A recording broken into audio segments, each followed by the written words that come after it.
A Slavic Village homeless shelter is getting a lifeline. Last week, we told you that Radical Hospitality Overnight Center was facing a more than $77,000 funding gap and was worried that it would have to shut down at the end of the month. News 5's Catherine Ross is following through tonight on the new funding approved to keep the center afloat, and she also tells us why it is drawing some mixed reactions.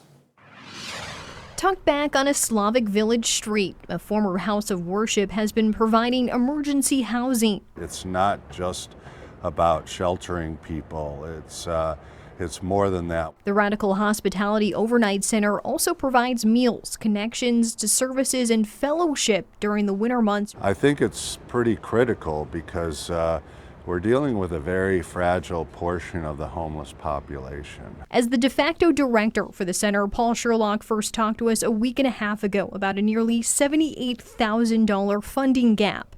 He said several fundraising efforts collected enough donations to keep it open just until the end of the month. It's just a challenge. I mean, every day seems like it's presenting new obstacles. But this week, a bit of hope. The Cuyahoga County Council approved a budget amendment to allocate enough money for the rest of the season, though it's unclear exactly when the $78,000 will hit the center's coffers. I have to say I appreciate them coming through and providing the funding. Not everyone is happy to hear that the shelter is getting more funding. Some neighbors tell us that they've had issues with the residents seeking shelter here, and they're worried about attracting more trouble to the neighborhood. You got a shelter right here in my backyard.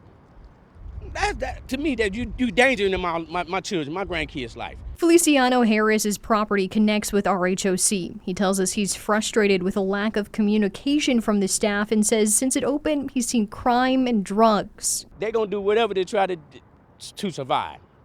I can get that, but still, it's other shelter houses out on the main street, out our neighborhood. Since January, Cleveland police responded 14 times, mainly to the parking lot for noise complaints.